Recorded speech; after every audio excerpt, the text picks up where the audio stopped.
Thank you, America. Truly, from the bottom of my surgically realigned, government neglected, insurance denied heart, thank you. Because without your relentless devotion to turning human rights into a culture war PowerPoint presentation, we would have never reached this magical dystopia where existing as a transgender person is basically performance art for the cis masses. You really outdid yourselves. You've taken our existence and turned it into a 24/7 improv show for your entertainment, where every internet troll with a Wi-Fi signal thinks they're a licensed therapist, gender historian, and social policy expert. Where politicians use our bodies as campaign slogans and our dignity as collateral damage in their next re-election bid. America, land of the free, as long as you conform to what the focus group decided was acceptable in 1956. Let's start at the beginning, shall we? Because you love a back-to-basics narrative. Here's a groundbreaking revelation. There are people, real, living, breathing people who are born, grow up, pursue degrees, pay taxes, hold jobs, walk their dogs, and yes, happen to be transgender. I know. Gasp. Pick your jaw, up off the floor.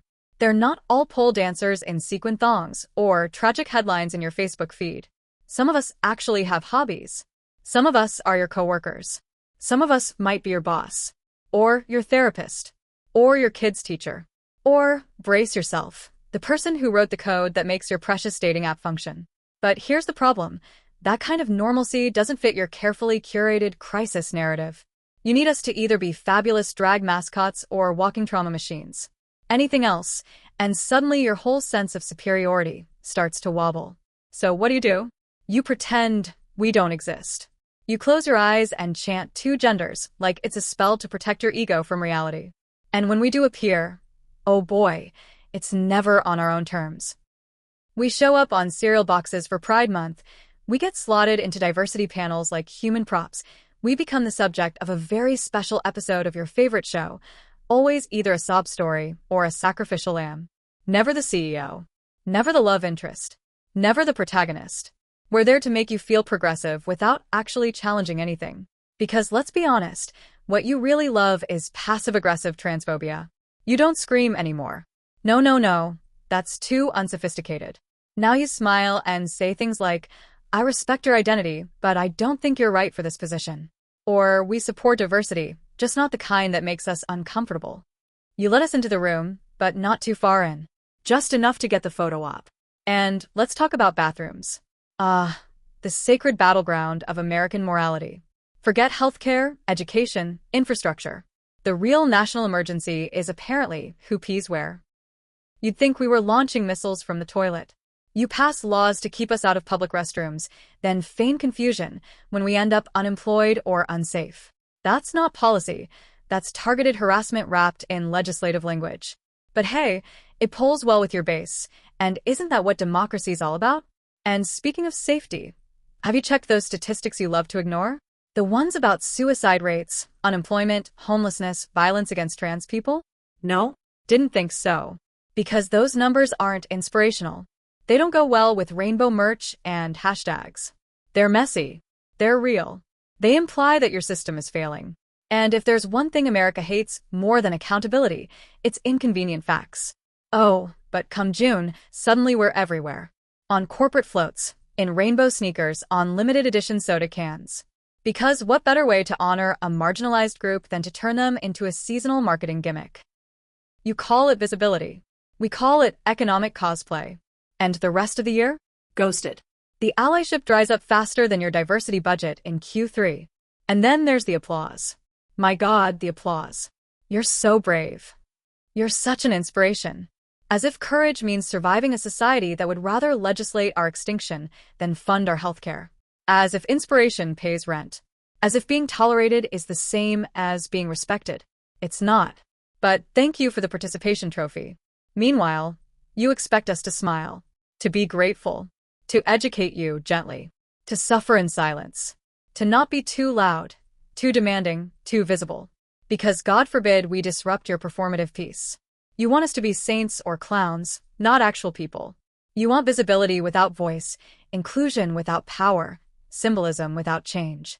And the gaslighting. Oh, the Olympic-level gaslighting. We say, this system is broken. You say, you're being dramatic. We say, this policy harms us. You say, Don't take it personally. We say, we want to live with dignity. You say, but we already let you use your name on Zoom. Let's not forget the free advice. Everyone suddenly becomes a life coach for trans people. Maybe try dressing more masculine. Don't talk about being trans so much. Have you thought about blending in more? Yes, thank you, Karen from HR. I'm sure your expert opinion based on zero lived experience is exactly what I need to hear while navigating systemic oppression. And oh, the savior complex. The white liberal knighthood. I marched once and now I understand everything about gender brigade. You use us as props in your ally TikToks and then ghost when we ask for help getting hormones covered. You hashtag us into virality but won't sit next to us at Thanksgiving. Your support is shallow, seasonal, and entirely self-serving. Even the media can't get it right. Trans people on screen? We're either dying, crying, or both. We're never ordinary.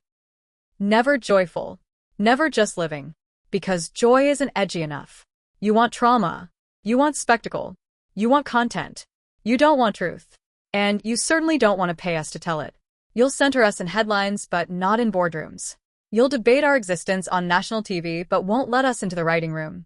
You want our stories, but only if you can edit them into a palatable morality tale. Happy endings are reserved for people who never had to explain their existence.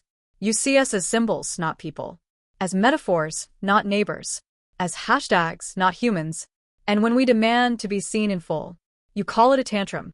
You call it divisive. You call it radical. Here's a radical idea. Maybe existing shouldn't be political.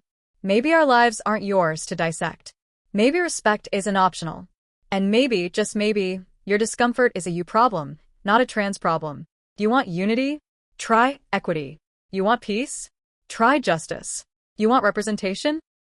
Start with reparations. Because until then, all your parades, your campaigns, your inspirational speeches are just noise. White noise, cis noise, corporate noise. This isn't about hurt feelings. This is about survival. This is about how you built an entire nation on individual liberty, then made asterisks for everyone who didn't fit your script. And when we ask for our names to be written in, you accuse us of ruining the story. You don't want truth. You want comfort. You want progress without friction. But that's not how justice works. Justice is messy. It's uncomfortable. It demands accountability. And if you're not uncomfortable, then you're not paying attention. So no, we're not thanking you for your crumbs, for your pity, for your fake smiles. We want rights, not rainbows. Policies, not platitudes. Support, not selfies. You call this divisive. We call it clarity. You call it whining. We call it reality. You call it radical. We call it overdue. And if this tone upsets you, then good. Let it. Let it echo in your board meetings, your brunches, your Facebook comment wars. Let it sit with you while you wear that ally shirt you got for free at a Pride event and haven't washed since. Because being trans in America isn't about being loud. It's about being heard. And we're done whispering. So go ahead. Hang your pride flag. Share your solidarity post. Wear your pronoun pin. But don't expect applause. Expect action. Expect accountability. Expect a reckoning. Because we're not going anywhere. We're not fading into the background. We're not apologizing for existing. Not today. Not ever. And if that makes you squirm, Perfect. that means it's working.